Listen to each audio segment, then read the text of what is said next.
Atlanta's lack of a pass rush.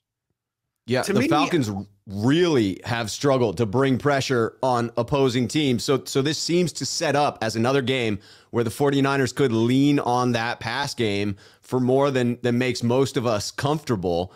It sets up that way because of the fact that they are last in the league, dead last in sacks per game at 1.2. They have Dante Fowler with 4.5 sacks. That's their sack leader on the team.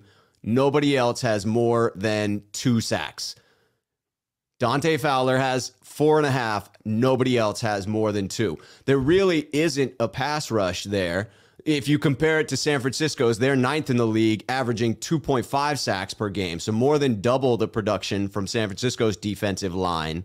Fowler hasn't even practiced this week. He's got a calf injury. Yeah, so their best pass rusher is limited. Yeah. And beyond that, they've got very little. I mean, it sets up for Jimmy to have all day sitting back there in the park looking around, trying to find who he wants to throw the ball to.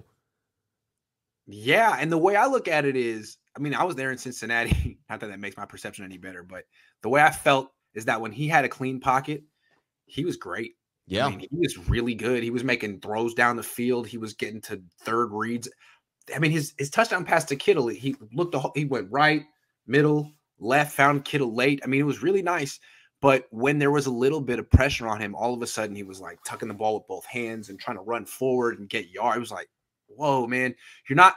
So to me, yeah, he's still a little in like, game manager, protect yourself mode when there's pressure, which is fine. Yeah.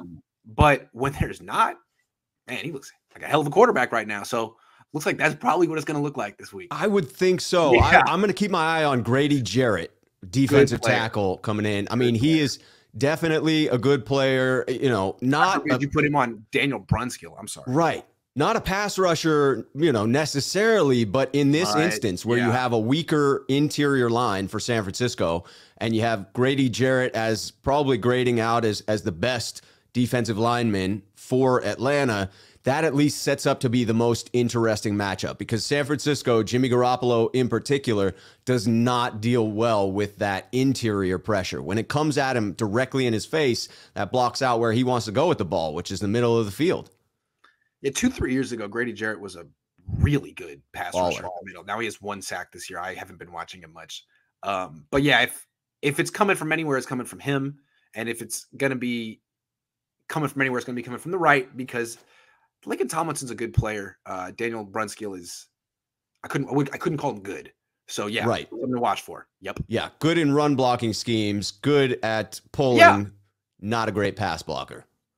So that definitely everything seems to bode well for the 49ers this week.